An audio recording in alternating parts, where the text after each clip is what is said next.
सब गोटा के प्रणाम करे छी। हम भावना मिश्रा एखन happy for U page per live छी और हमर संग चंदेश्वर खादी छथिन। त अहाँ के बहुत बहुत हैप्पी फॉर यू में स्वागत अछि।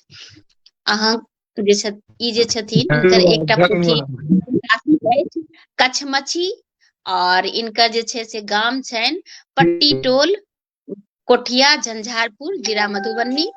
और इनका जे छै पहिल प्रकाशित जे छै कथा भाग्य मिथिला मिरर में जे छै 1 जनवरी 1993 ईस्वी में छपल छल। बहुत नीक लागि रहल है कि एखन अहाँ और अहाँ के पुनः हैप्पी फॉर यू पर बहुत बहुत स्वागत अछि। धन्यवाद धन्यवाद। जी जी जी। तो चलू एखन हम चाहब जे एकटा कोनो आय के काव्य धारा में काव्य के धारा बहित रह, अहाँ एक संरचना हमरा सबके सुनाबियो से आग्रह। और हम सब गोटा से आग्रह करबे कि जल्दी से जल्दी लाइव में जुड़ू और लाइव के आनंद उठाओ। तो स्वागत सुनायल जाए।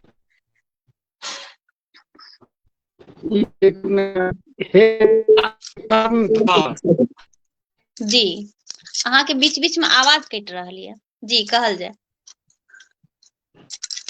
हे बउआ कहियो काल के गामो आबा अपन माटि पाता मुदा तू तो साफे बिसरि गेला। एना नहीं बिसरा तोरा धैता बस्ता संस्कार, तोरा पोता के पता अपन के संस्कार ने छठ पावन बुझते आ ने बुझते भरदुतिया रवि लबान।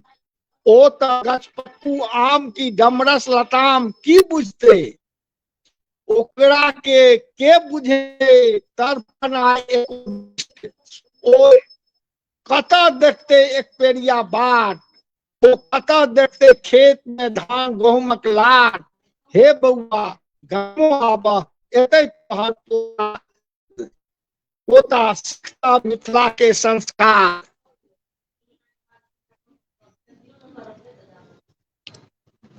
बहुत ही सुंदर, बहुत ही नीक। जा अहाँ कट गेलिए, पुनः अहाँ जुड़ियो। बहुत ही सुंदर अहाँ के रचना। चंदेश्वर खां जी जे छथिन मूलतः कथाकार छथिन और मालती मिश्रा दीदी जुड़ गेली हैं। लगे हमरा उनका फेर से पुनः फोन करे पड़त जो कट गेलखिन हैं। तो अहाँ सबके सब गोटा के बहुत बहुत धन्यवाद कि अहाँ सब लाइव से जुड़लो हैं।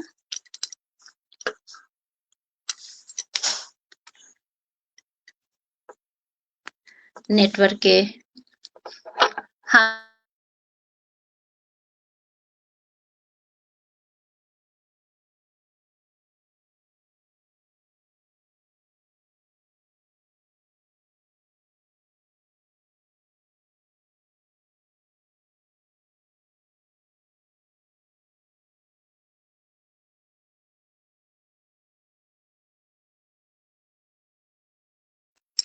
तो उनकर जे छै से कनी नेटवर्क के इश्यू भ गेले जे कारण सब कट गेला।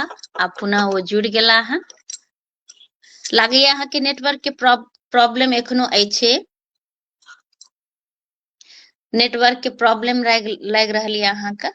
एखन काव्य धारा के 245 एपिसोड भ गेल है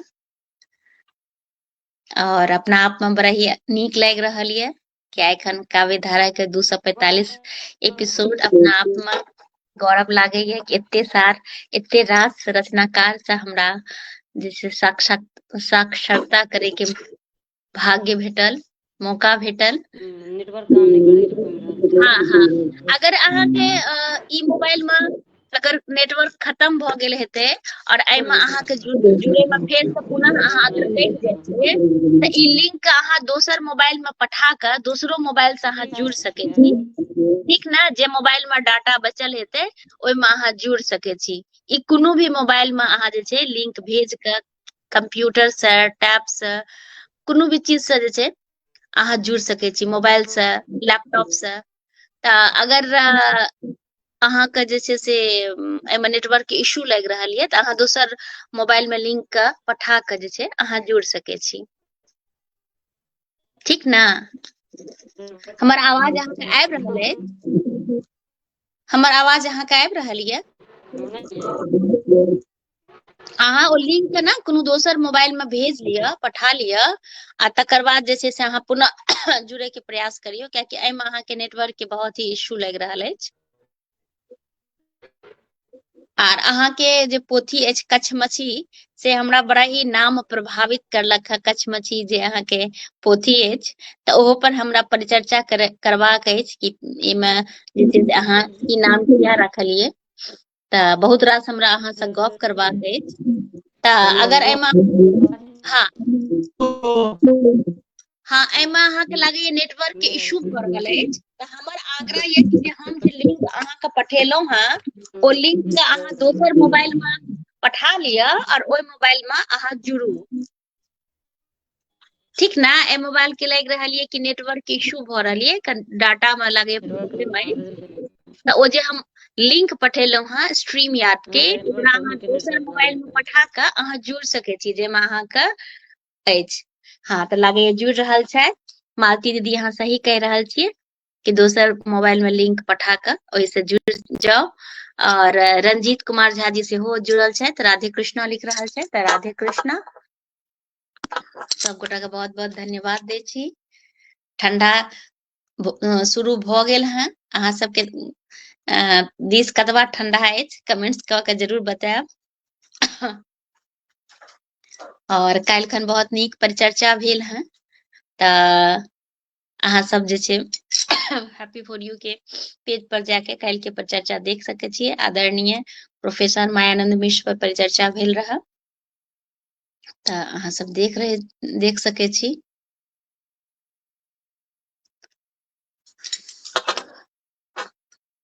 फिर अहाँ कैमरा अलाउ करब बिसरि गेलिए, अहाँ कैमरा अलाउ नहीं करलिए। हाँ हाँ कैमरा अलाउ भ गेल अहाँ के। हाँ हाँ हाँ जी जी जी जी जी चलू। हाँ प्रणाम प्रणाम। तखन नेटवर्क के प्रणाम इशू भ प्रणाम। गेल। हाँ एखन देखियो खूब सुंदर से अहाँ के आवाज आबि रहल ये। लालदेव कामत जी सेहो जुड़ल छथि, जय मिथिला जय मैथिली लिख रहल छथि त प्रणाम करै छी।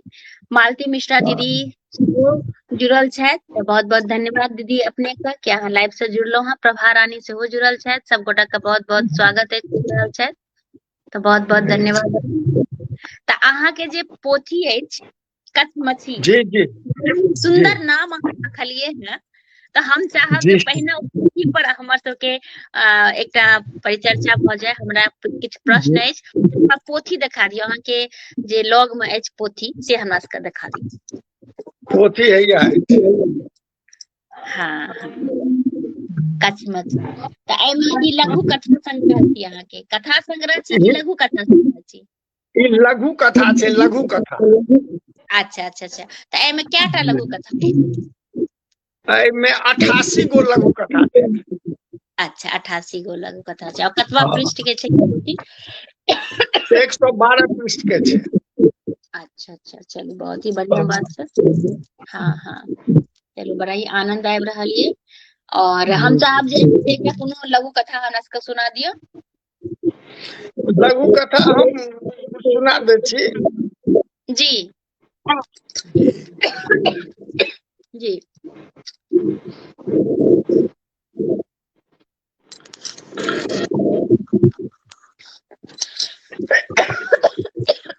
लघु कथा के शीर्षक छियै डर। वाह बहुत सुंदर।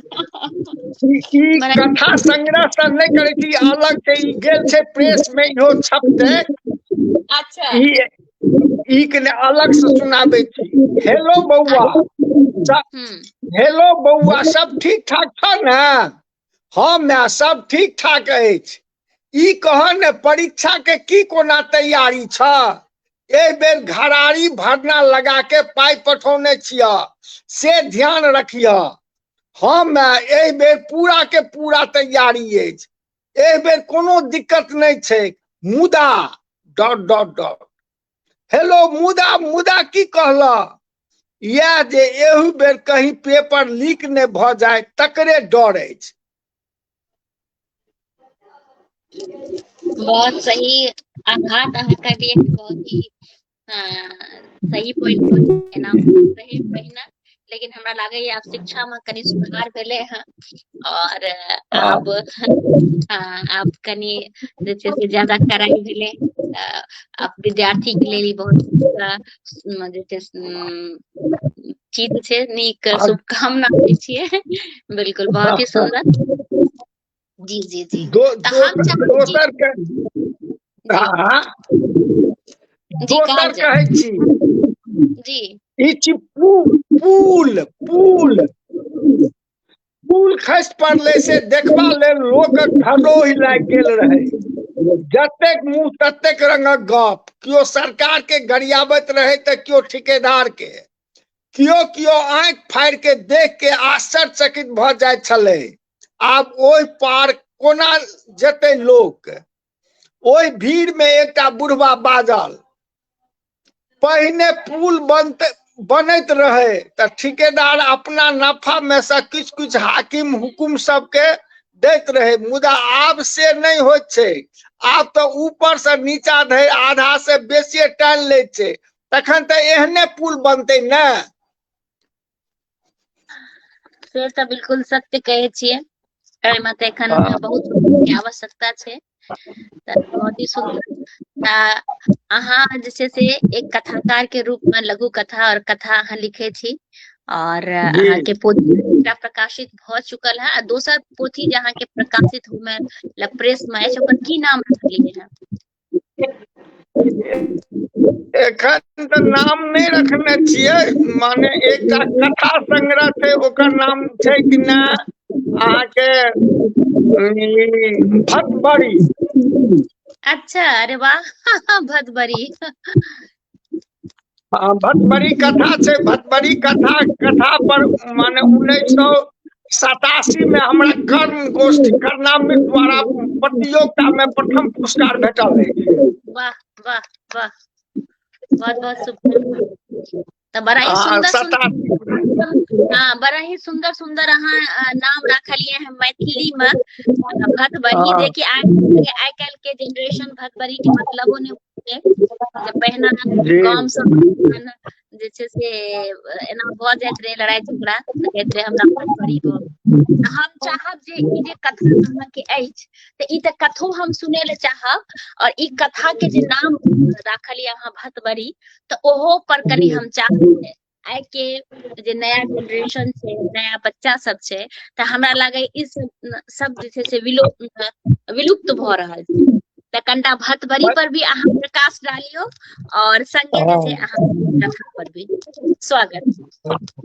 पहिने जे रहे ना से एक अंगना में 5 फटीदार 6 फटीदार एना क के अंगना होइ छलैया, बहुत नम्हर अंगना होइ छलैया। सभक दुख सुख में सब देखै छलैया, माने सुखो में कोनो उत्सव होइ छलैया त सब बुझै छलै जे ई हमरे काज भ रहल अछि। लेकिन मुदा धीरे धीरे सब सेल्फ हो गेलै, सभक ग्रिल गेट लागऽ लागलै, अपन सेल्फ, माने क्यों ककरो से नाता रिश्ता ने, भाई एकदम सहोदर भाई छै, ओहो अपन अलग भ गेल छै, इहो अलग छै, तेना क के छै। त तेहने स्थिति में एक दोसर भाई के किन्ने बेटा के बियाह होइ छै, त ओ अपना भाई के किन्ने ओकरा से भतबरी केने छै, कहै छै कि जे ओकरा ने ओकर भात ओ खाय छै, ने ओकर भात ओ खाय छै। तो ओकर बेटा जे नया जनरेशन जे आबै छै से कहै छै नहीं, हमर एते गांव के लोग बरियाती जे जात से नहीं हैत, हमर अपन कक्का के भैया सब जात तखन हम बियाह करे ला जाब। या ओइ में के छै कि कथा में। बहुत ही सुंदर, बहुत ही सुंदर। बिल्कुल ई सब शब्द जे छै विलुप्त भ रहल छै, त बड़ा ही नीक अहाँ स्टोरी, और बड़ा ही जे छै से नया जनरेशन जे छथिन, नवयुवक नव युवती सब, उनका ई सब शब्द जे उनका मतलब समझथिन एही माध्यम से, त बहुत ही सुंदर। अहाँ के दोसर पोथी अछि कच्छ मछी, तऽ ओहो अहाँ ओ हाँ पोथी के ओ पोथी के नाम अहाँ किया ही राखलिए, तकर प्रति की मतलब कहानी छै, अहाँ के मन में केना विचार आयल, तऽ ओहो पर कनि प्रकाश डाली। ओहिमे कि ने जेना 88 गो ओहिमे लघु कथा छै ने, तऽ एकटा कछमछियो लघु कथा छै। अच्छा अच्छा अच्छा जी, हाँ, तो स्वागत स्वागत वएह नाम पर ओकरा सब जी राखि देलियै। जी जी जी हाँ, ओना हम कि नहीं कथा सुना दै छी कछमछी। हाँ हाँ स्वागत, सुनायल जाय, स्वागत।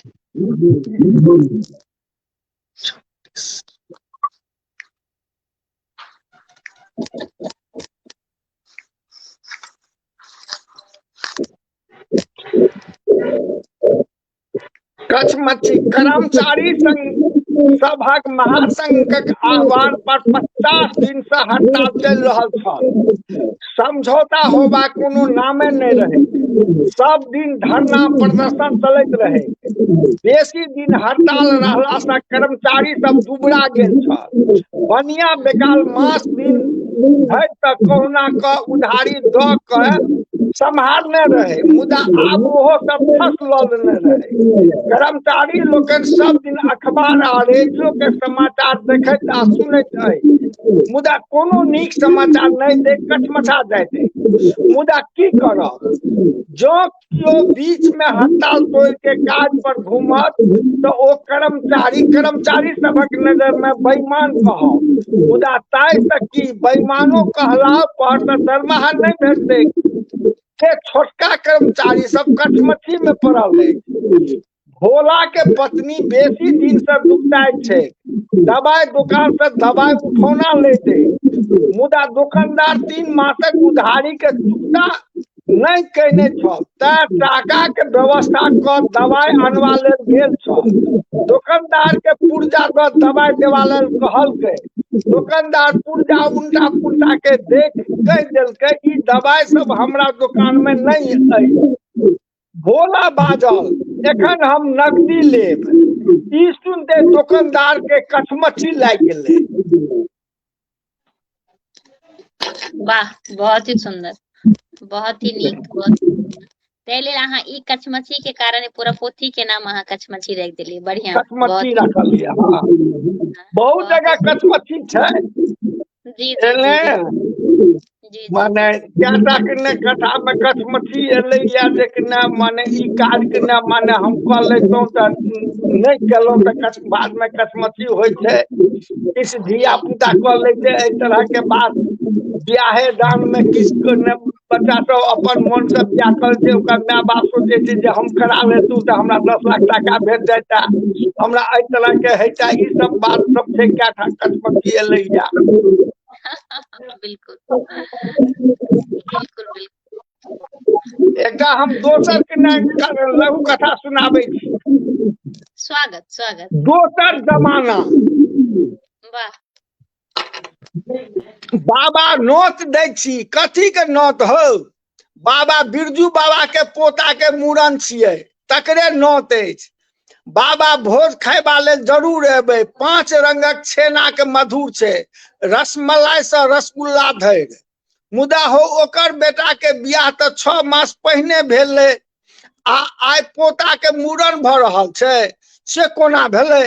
बाबा एखन हमरा बहुत गोटे के नोत देबाक अछि, बाद में निचैन से गप करब। एकर खेलहा तुरते नहीं कहल हैत। सएह देखक केहन जमाना बीत रहल छै। बियाह से पहिने बच्चा भ जाय छै। बाबा जमाना बदल रहल छै। अहाँ के जमाना दोसर रहे, आब दोसर जमाना छै। देखा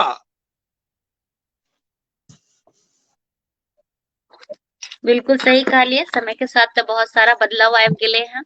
रीति आ कुरीति जे छै भ रहल छै, तऽ बिल्कुल सही कह रहल छी। आब जे हमर एकटा प्रश्न अछि अपने से कि कनिटा अहाँ अपना बारे में बताबियो कि अहाँ के पढ़ाई लिखाई केना भेलै और केना अहाँ लिखब प्रारंभ करलियै। हमर जखन के ना 72 से हम माने लिखनाइ शुरू केलियै। जी हाई जी स्कूल जी में रहिए 11वीं में तखने से हमार लिखना शुरू केलिए। तो ओइ वाह समय में एकटा के न हिंदी के न कविता लिखलिए स्कूले पर। ओ स्कूल जी के हेडमास्टर ओइ समय में हमरा के न 5 टका देलथि इनाम स्वरूप। तो हमरा वाह किछ तो किछ किछ लिखऽ स्मरण है। लागलिए। हाँ वो जी कविता स्मरण है तो हमरा सबके सुना देतो जे कविता पर अहाँ के 5 नहीं टका ओकरा में देलैत रहे मास्टर साहब। नहीं वो स्कूले पर रहे। जी स्कूले के कनी पढ़ाई करने रहिए, बस वह रहे जे एमे बहुत बढ़िया सा पढ़ाई है छै। एमे बिना पोखर छै, आगू में केरा के गाछ सब छै, ई छै, माछ बहुत कूदैत रहे छै। यह सब मामूली कविता रहे सबसे पहले। तो ओहि में जी कने स्कूल में ऑफिस में कने ओ हेडमास्टर कने फोटो लगा के टाइप करा के हमर फोटो द के ओहिमे ऑफिस में बहुत दिन तक रखने रहा। बाद में वो अथी भ गेलै जैसे। तकर बाद कने हम सिंचाई विभाग में नौकरी शुरू केलिए। अच्छा संजोग से हमर नौकरी भेल से कने दियोर गांव घोंगटिया। अच्छा हाँ दियोर गांव से कने माने सटले रहे, आधा किलोमीटर के दूरी पर रहे, आधो किलोमीटर से कम रहे। तो जीविका हम मिथिला में और सब पढ़ते रहिए तो जीविका जी से संपर्क हुआ लागल। तो एहन जी संपर्क हुआ लागल जे हुनका से रोज 1 घंटा 2 घंटा बैस के गप करिए। वाह वाह हाँ तो वो कहलथि कि जखन हुनका किछु किछु पहिने मन हुए जे देखा दियन कि नहीं देखा दियन, तकर बाद किछु किछु देखा दिलियन तो कहलथि जे कि अहाँ के फलना फलना पत्रिका के पठाओ, ई करू ओ करू। तकर बाद पठाबऽ लागलिए। 83 में हमर के माने कथा छपल रहे। पहिल सप्ताह 83 में मिथिला मिहिर में छपल। तकर बाद से फिर दोसर मिथिला मिहिर दोसर पत्रिका सब में छपल लागल। अहिना के लिखना शुरू केलिए। आ जीवकांत जी से के बहुत के गप करी तो साहित्य किछु किछु हुनके से हम बुझलहुँ, वह हमरा बुझेला जैसे माने हुनके अथी से सब चीज हमरा अथी भेल। वाह बहुत ही सुंदर। लालदेव कामत जी लिख रहे छथि, रसगुल्ला सा रसमलाई धर हेबाक चाही कथाकार महोदय। न बिल्कुल अहाँ सबके जे सहयोग रहते तो जरूर हेतै। जी जी हाँ हाँ तकर बाद फेर जे छै से तकर बाद फिर अहाँ के पोथी ई कहिया प्रकाशित भेल है कछमछी? ई प्रकाशित कहिया ने भ गेल रहते, लेकिन एहन कोनो संजोग नहीं रहे। फिर नौकरी करैत करैत हम आबि गेलहुँ मधुबनी रह लागलहुँ। मधुबनीये में घर बनेलहुँ। तकर बाद मधुबनी रह लागलहुँ। अजीत हमर बहुत निकट के लोग छथि, अजीत आजाद।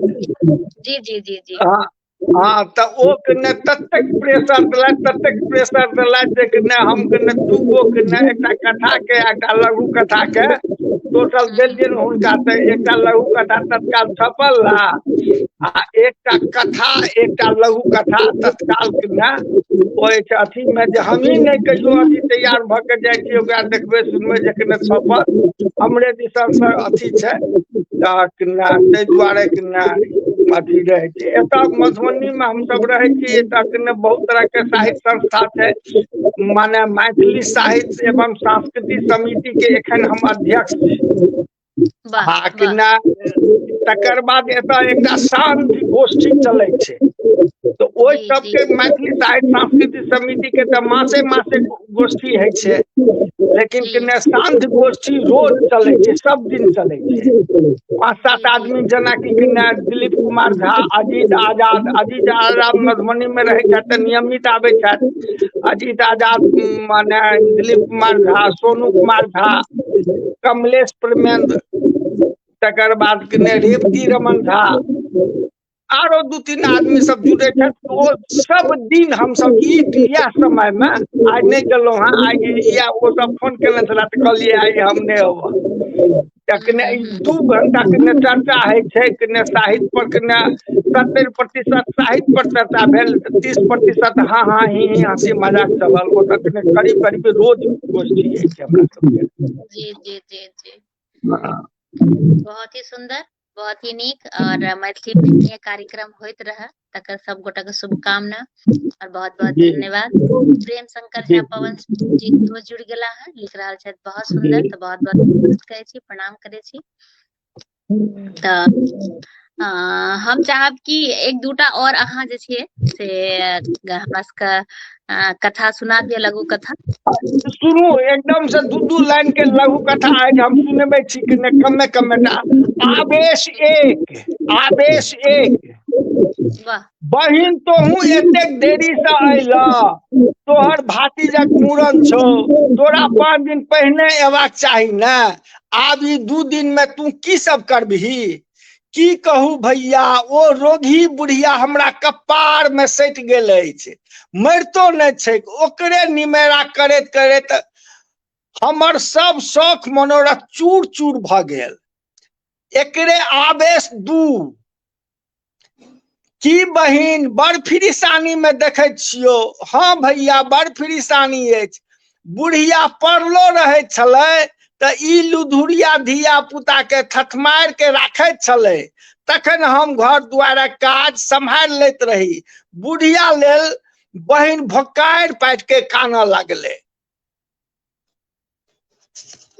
वाह, बहुत ही सुंदर, बहुत ही नीक अहाँ के मार्मिक से लघु कथा। और जेना अहाँ एते रास कार्यक्रम सब में जाइत रहे छी त अहाँ के किनकर रचना सब जैसे पढ़े में सुने में नीक लागैया, बेसी नीक लागैया, हृदय के स्पर्श करैया? देखियो, जना कथा में शिव शंकर श्रीनिवास, जी जी जी जी शिव शंकर श्रीनिवास, अशोक रमेश, तकर जी बाद कविता में डॉक्टर नारायण जी घोंघटिया, जी अजीत आजाद, जी दिलीप कुमार झा, जी ये सब छथि बढ़िया। जी जी जी जी त अहाँ के मतलब गीतो वगैरह गाबै छियै कि अपन सबके जे मिथिला के गीत सब रहे छै? नहीं, गीत सब नहीं गाबै छी, खाली ने लघु कथा कथा लिखलहुं और जी किछु नहीं केलहुं, आ सब चीज सुनलहुं कि ने। माने हमरा सबके एतऽ जे मधुबनी में छै ने, 3 जी गो गोष्ठी होइ छै। मैथिली साहित्य सांस्कृतिक जे गोष्ठी छै, शुद्ध मैथिली जे छै, ओहिमे खाली मैथिलीये में अहाँ रचना पढ़ि सकै छी। आ एकटा छै कि ने जे पुस्तकालय में है छै, केंद्रीय पुस्तकालय में साधना स्थली क के छै, ओ ने है छै। तो ओहि में के ने हिंदी मैथिली अंग्रेजी सब भाषा के है छै। एकटा के अच्छा ने औरो छै, एकटा में के ने ओहिमे सब चीज है छै, लेकिन मुख्य रूप से साहित्यक जे संस्था छै एतऽ से के ने मैथिली साहित्य सांस्कृतिक समिति मधुबनी जे छै, ताहिमे के ने मैथिली गीता के है छै, और के ने बहुत बढ़िया से ओकर कार्यक्रम है छै, वार्षिक कार्यक्रम सेहो है छै। वाह, चलू बढ़िया छै। और जे अहाँ ये लिखब मिथिला मिहिर जे छै से पत्रिका आबैत रहे, और एखन जे पत्रिका सब आबि रहल अछि, कि एखन जे मैथिली की स्थिति छै, तो दुनू में अहाँ के की अंतर लागैया, की नीक आ की बेजाय लागैया? देखियो, एखन तो एकटा घर बाहर देखे छियै, बुझलियै। आ जी तकर बाद कोनो जे छै से नियमित स्तर तक नहीं, मिथिला मिहिर सब छलै ओकरा सबके नियमित छलैया, जी बहुत बढ़िया छलैया। आरो पत्रिका सब छलै, माटि पानि छलैया, आरो बहुत आबे जाय छलैया, एले गेले देश कोश, आरो बहुत पत्रिका सब एले गेले, लेकिन नियमित माने आब एखन कोनो नहीं छै, पत्रिका के स्थिति बढ़िया नहीं छै एखन। जी जी जी एकटा जी घर बाहर छोड़ के जी जी जी जी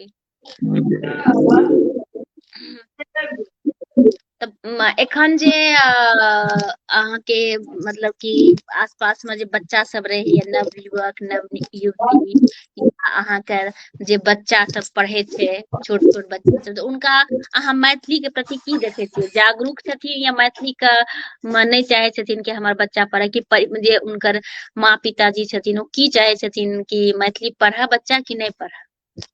किछ लोग जे छै ने से अपना के हाई एडवांस बुझे छै, जे ओ अपना बच्चा के कि ने हिंदीए बजाबऽ चाहे छै, अंग्रेजीए बजाबऽ चाहे छै, लेकिन अपना घरों में देखे छियै बहुत गोटा के जे ओकरा से वो हिंदीए में बात करत, मैथिली तो बुझबे न करे छै। माने जना ओकरा मैथिली जे कि ने अपनो घर में बाजे में लोग के अथी अशोकर्क लागे छै, की लागे छै कि ने माने नहीं बाजऽ चाहे छै, लेकिन तैयो मैथिली के कि ने माने जना कि हम सब मधुबनी में रहे छी तो मधुबनी में बाजार हाट सब चीज मैथिली में छै, माने 80-90% तो जरूर छै, 10% नहीं छै बाजारो हाट में, लेकिन एतऽ छै मैथिली, एतऽ नहीं मैथिली में नहीं कोनो अथी भेलैया, तो बढ़िया छै मैथिली के। जी जी जी तो हम चाहब कि एक दूटा और जे छै से अहाँ रचना हमरा सबके सुना दियौ। हमरा जागो कहब तागो सुना देब। अच्छा हाँ, देखियो एकटा प्रश्न हमर और रहे, जन अहाँ जी जी शुरू में कविता अहाँ लिखैत रही, शुरू में जे छै से अहाँ पद्य भी लिखैत रही, तो फिर अहाँ जे छै से लिखब किया छोड़ देलिए, सिर्फ अहाँ कथे किया लिखे लागलिए, लघु कथा किया लिखे लागलिए? देखियो कविता तो बहुत कम लिखलिए, तकर बाद हम कथा लिखऽ लागलिए, जी माने जी सगर रात दीप जरे सब ठान जाइत आबैत रहिए, जीवकांत जी के नजदीक रहे, कथा हम लिखिए। आ ओ नहीं कहलौं जे 87 में हमरा के ने कथा प्रतियोगिता भेल रहे, तै में कि ने हमरा प्रथम पुरस्कार भेटल रहे भटभरी पर, कलकत्ता से करना में द्वारा। तकर बाद कथे लिखे में हमरा के मन लागल, रेडियो प्रोग्राम दिया लागलिए, तहिए से दरभंगा रेडियो से कथा में। आब तो कहियो काल के हम लघु कथो पढ़े छियै माने रेडियो में, तखन तै दुआरे कथे दिस हमर बेसी ध्यान चलि गेल, तो कथे लिखऽ लागलिए आ लघु कथा लिखऽ लागलिए। जी जी जे हमर वातावरण में जे बात एलै, जे हमरा लिखबाक चाही से हम कविता में नहीं कह के कथे में कहऽ लागलिए। चलो बढ़िया बात छै। और कथा में जे छै से शब्द सीमा या शब्द के चुनाव में ज्यादा जे छै से अथी नहीं होइ छै, बिल्कुल बिल्कुल। तो जेना कि अहाँ के नाम चंडेश्वर खां अछि, त बहुत आदमी ई बात के मतलब कहे ले हम चाहब कि अहाँ अपने मुंह से कहियो जे ई खां जे छै से किया लोग लगाब शुरू करलकै, त एहि पर कनी प्रकाश डालियौ।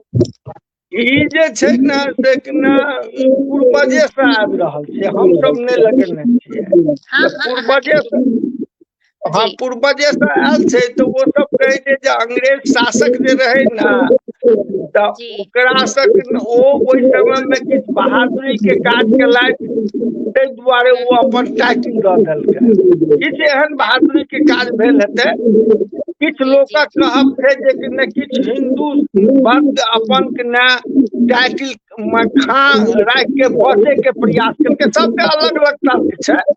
किछ के तर्क ई छै जे कि ने किछ बहादुरी काज केलकै, तै दुआरे सरकार के ने ओहि समय में जे अथी रहे से अपन टाइटिल दऽ देलकै।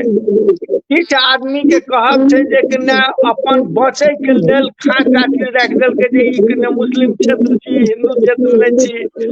किछ आदमी के कहब छै जे कि ने माने खां टाइटिल राखि के ओकरा सब पर वार करे के लेल से के निकलकै, तो माने अलग अलग लोग के मत छै।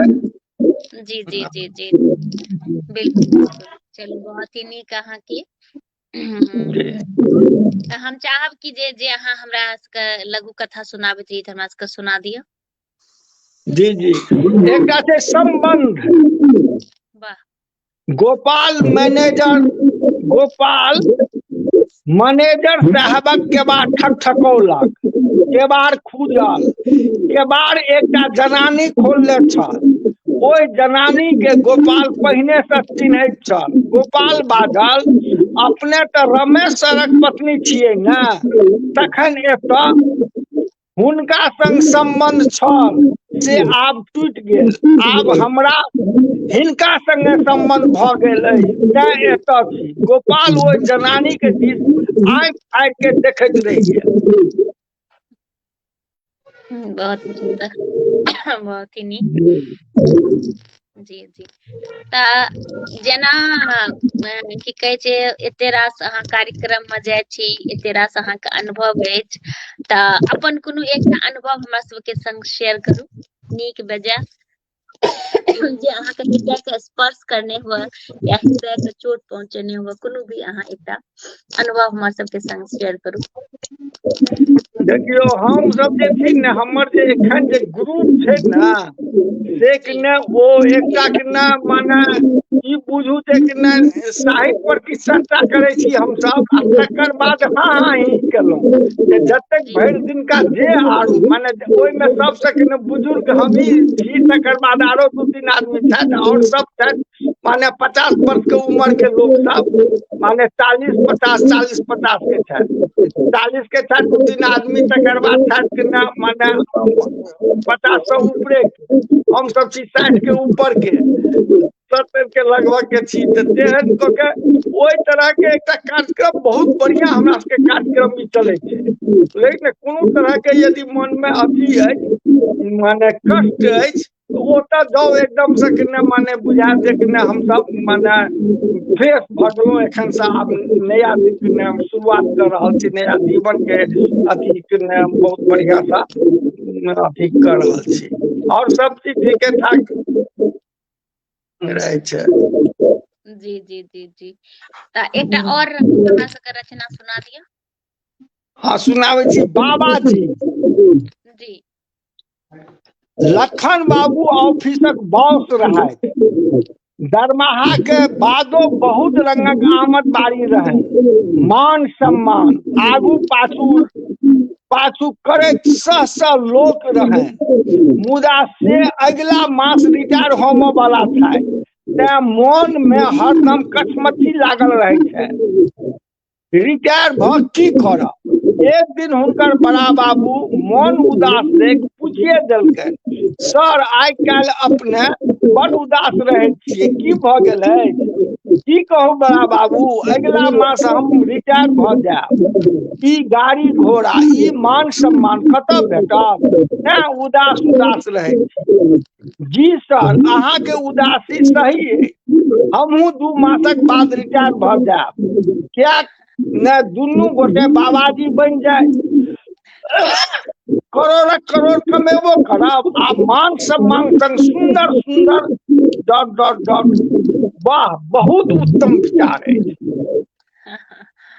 बहुत ही सुंदर सही कहलिए और अहाँ के कैमरा अहाँ कट जाय छी से अहाँ के कैमरा से तऽ बहुत नीक तऽ जेना हैप्पी फॉर यू अहाँ देखैत रहे छी एखन 245 एपिसोड अछि तऽ अहाँके केना लागैया और किछु अहाँके सुझाव या किछु अहाँके विचार तऽ ई बहुत सुंदर कार्यक्रम अछि जी बुझलिए जी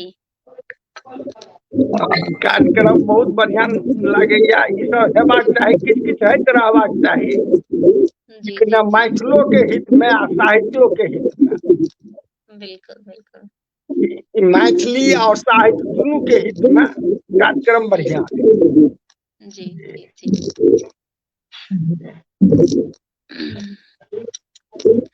आर हमरा सबके एक दूटा अहाँ अपन जे छै से रचना सुना दिअ अहाँ सुनाबै छी एकर नाम छै रोटी शीर्षक आब प्रेमचंद्र बाबू चौथा पद में पहुंच गेल छथि पूरा घर परिवार भरल पूरल छनि कथू के कमी नहीं छनि पहिने से कई गुना बेसी आमदनी तीनू बेटा नीक नौकरी करैत छनि चिक्कन आमदनी छनि मुदा एहि अवस्था में पत्नी नहीं छथिन जाधरि पत्नी छलखिन कमे में बेस खुशहाल रहै छलाह घर में पत्नी के जूझ पहिने प्रेमचंद्र बाबू के भोजन सबसे पहिने साखल जाइत छल भरि बाटी दूध दही के संग आन आन वस्तुजात बूढ़ी अपने से परोसथिन आगू में बैठ के बियन होके तीमन तरकारी के माध्यम में पूछती।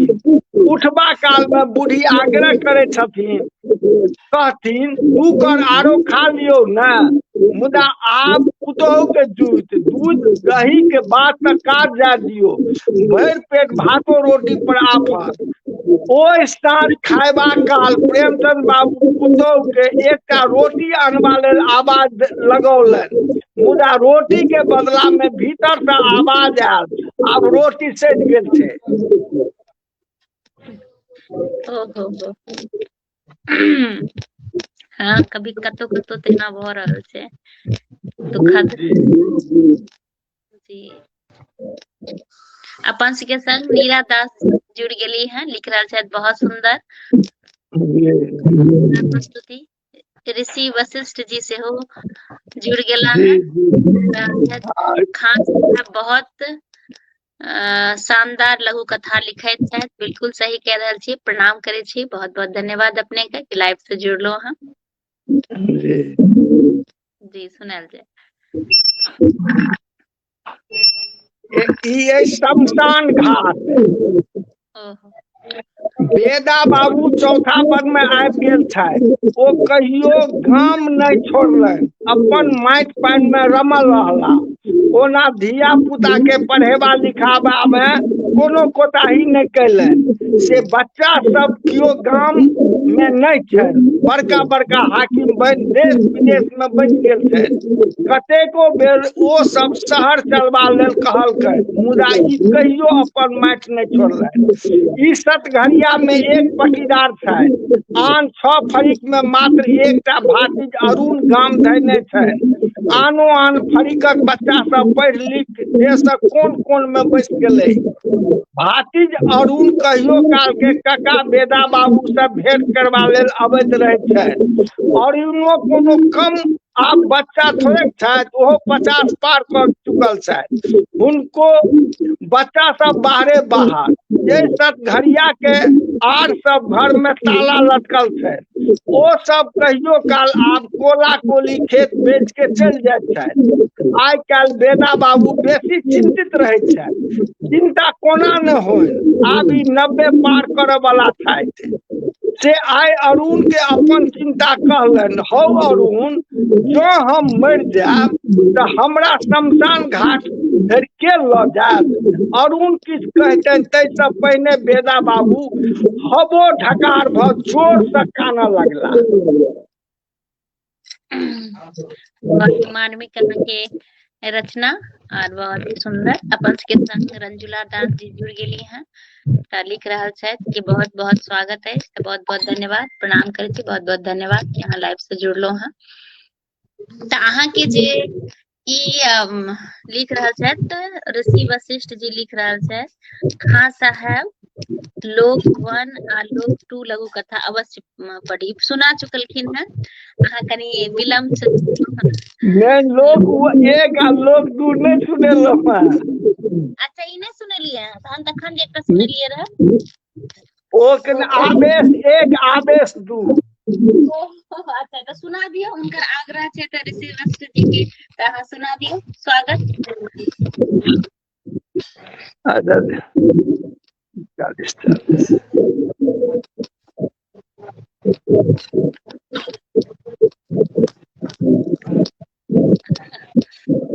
लोक 1 जी।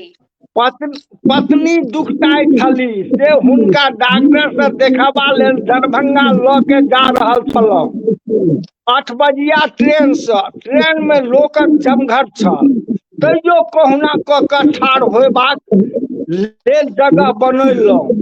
ट्रेन सकरी स्टेशन पर आबि के ठाढ़ भेले छले कि औरो लोक सब डिब्बा में सनिया लागल। एतबे में पाकिट मार हल्ला भेले। एकटा बूढ़ यात्री एकटा जुआन छौड़ा के गठिया के पकड़ने छल। ओ छौड़ा बुढ़बा के धोकरी से मोबाइल निकाल रहल छले। लोकक करबान लाग गेले। जे जमहर से अबैत रहे से 2 घुस्सा लगा दे। देखते देखते में 4-5 गो लफाइन छौड़ा आबि के पीटल लगले आ घीच के ओइ कात तो दोसर कात ल जयबाक ओरियान करऽ लगलै। ताहि पर किछु यात्री विरोध भेल रहे कि ट्रेन सीटी मारि देलकै। फेर ओहिना भीड़, जेना ठेस लगला पर लोक शंकात भऽ जाइत अछि, तहिना ओहि भीड़ में सब अपना आप में साकांक छै। पत्नी बजली, हे भगवान, एतेक लोक कतऽ से अबैत छै? वाह लोक वाह दू जी डॉक्टर सब देखा सुना के 5:30 में दरभंगा स्टेशन पर आबि गेल रही। टिकट कटेबा में बड़का लाइन रहे से पत्नी के टाका दर जनानी वाला लाइन में लगा देलिए। सूचना बोर्ड में लिखल रहे दरभंगा जयनगर जयबाक पैसेंजर ट्रेन 6:15 में अछि। मुदा हम तो 8 बजिया ट्रेन पकड़वा लेल आयल रही। ई कोन ट्रेन अछि? खोज पुछारी के बाद पता लागल जे ई जानकी एक्सप्रेस थी। ई सप्ताह में 3 दिन एक्सप्रेस भ के चलैत अछि आ बाकी दिन पैसेंजर भ के। से आई ई पैसेंजर भ के जयनगर जायत आ 2 नंबर प्लेटफार्म पर लागल है। हमहू सोचलहुँ जल्दिए ट्रेन में जगह ल लै छी। आगू पाछू से आगू घूम गेलहुँ, मुदा लोकक दरस नहीं भेटल। एसगरे रहतौ तो कोनो डिब्बा में बैस जैतौ, मुदा जनानी के संग कोना बैसब? हमरे सनक एकटा यात्री जनानी के संग अयला आ हमरा सा ये ट्रेनक माध्यम में सब कुछ फरिया के पूछऽ लगला। ट्रेन खुजबा के टाइम होमऽ लागल रहे। डिब्बा पाछू गोटेक आध लोकक आवाजाही होमऽ लगलै। जाहि डिब्बा में हम सब रही ओ भको भन छल। फिर पत्नी बजली, हे भगवान, एक डिब्बा में लोग सबके पठाओ। वाह बहुत ही सुंदर, बहुत ही नीक। अहाँके जे ई पोथी अछि कछमछी, ओ लोक अगर केओ पढ़े ला चाहथिन तो उनका केना उपलब्ध हेतै? किताब मने एतो बिकाय छै, भेट सकै छै, चाहे कि ना जतऽ से कि ना संपर्क करायत कि ना। जानकी पुस्तक केंद्र छै एतऽ मधुबनी में। अच्छा अच्छा, हाँ। चलू बढ़िया बात ओना छै। हमरो सब लऽ सकै छथि। हाँ। अच्छा अच्छा, चलू बढ़िया बात छै। और एकटा हमर आग्रह ये अहाँ से कि बहुत रास कमेंट्स अछि, तऽ अहाँके जहन समय भेटत तऽ सबटा कमेंट्स के एक बेर पढ़ि लेब। अहाँके रिप्लाई दै के मन हैत तऽ दऽ सकै छी, और लाइव के शेयर करू जैसे बेसी से बेसी लोग जुड़थिन, आनंद उठथिन। और हैप्पी फॉर यू के माध्यम से अहाँ किछु कहै ले चाहबै? आजुक जे नया रचनाकार छथिन, जे लिखब शुरू केलखिन हैं या तुरंत करलखिन या कनि दिन से कऽ रहल छथिन, तऽ उनका लेल किछु अहाँके संदेश या किछु अहाँके विचार? नहीं, आदमी मन जे नया नया छथि हुनका तऽ स्वागत एकदम से हेबाक चाही। आब आगू आबै आब तऽ नए माने पुरान जनरेशन तऽ धीरे धीरे समाप्ति के दिस छथि। आब तऽ नया जे औथिन तखने ने पुरनो के मान सम्मान भेटतै। ताहि दुआरे नया नया के एबाक चाही, हुनका सबके बहुत जोश खरोश के संग एबाक चाही। जी, हम्म।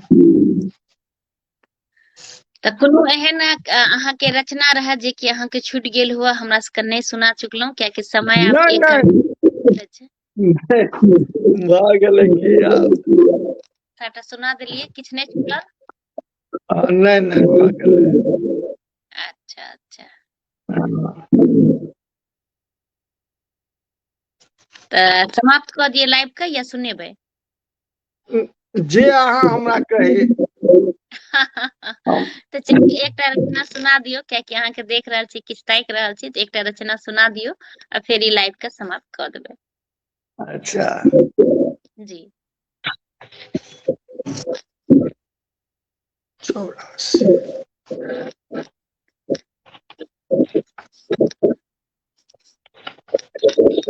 जते गोटा जुड़लो हैं, जे बाद में भी लाइव के देखब, सब गोटा के बहुत बहुत धन्यवाद। और हैप्पी फॉर यू पर प्रत्येक बृहस्पति के साँझ में 5 बजे काव्य धारा होइत अछि। आ एखन 245 एपिसोड भऽ गेल हैं। तऽ अहाँ सब भी केओ जानै छी, अहाँ सब अगर चाहे छी जे केओ आबैत त हमरा से जरूर संपर्क करी, हमरा जरूर बताबी जे एखन तक नहीं आबि चुकला हन। हमर प्रयास रहैया कि हर बृहस्पति के एक नया नया लोक आबैत और उनका से सुने ले भेटे, उनकर रचना सुनी, उनकर बारे में जानी। त हमर एकटा छोट सन के प्रयास ये, अहाँ सबके पूर्ण सहयोग भेट रहल ये, तही लेल ई काव्य धारा मल्लरी जुड़ रहल अछि। जी सुनायल जाय, स्वागत। बाबा आ पोता जी की हो बउआ, बहुत दिनक बाद गाम एला, बड नीक काज केला। वाह बहुत सुंदर। मुदा तोरा माध्यम में किदैन सुनै छियै, की बात सत्य छै? हाँ बाबा, बात तो सत्य छै। कहत दुनिया समाज हमरा की कहत, एहि परोपट्टा में हमर जे प्रतिष्ठा छल तकर की हैत? बाबा दुनिया समाज बदल रहल छै, तें हमहू ओहि बदलाव में संग छियै। ओह एहन काज जुन करा। बाबा कोन खराब काज भेलै? ओहो मनुख छै आ हमहू मनुख। कोनो तेहन जाति नहीं ने छै। सुनै छियै जे डोमक बेटी छै, कतऽ बाभन आ कतऽ डोम, बड़ ने अंतर छै। बाबा डोम मनुख नहीं होइ छै की? तू तो पढ़ल लिखल लोग छहक, तखन तू विरोध किया करे छहक? देखा बाबा, हम डॉक्टर छी आ ओहो डॉक्टरनी छै, तखन तो आरो भेद नहीं होबाक चाही। बाबा तू सब दिन प्रगतिशील लोग रहक ना।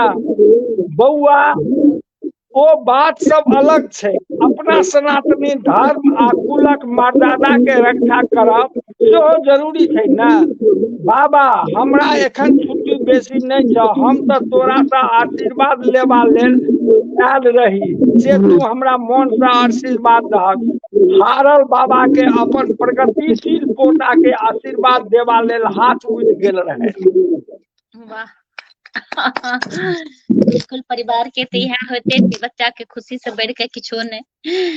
तो बिल्कुल सही कह रहे। और आइ के जनरेशन त नया विचार, नया सोच, नया सबटा गप, तो बिल्कुल सही कह रहा। बहुत ही सुंदर, बहुत ही नीक। और अब ई कार्यक्रम का समाप्त कर दी। समाप्त कर दिया, समाप्त कर दिया। बहुत बहुत धन्यवाद। जी अहूँ के बहुत धन्यवाद कि तेरा रचना सुनेलो और अहाँ एलो, समय दिलिए। कनी हल्का सा प्रॉब्लम भेल, मुदा पुनः हम सब पूरा लाइव भेल।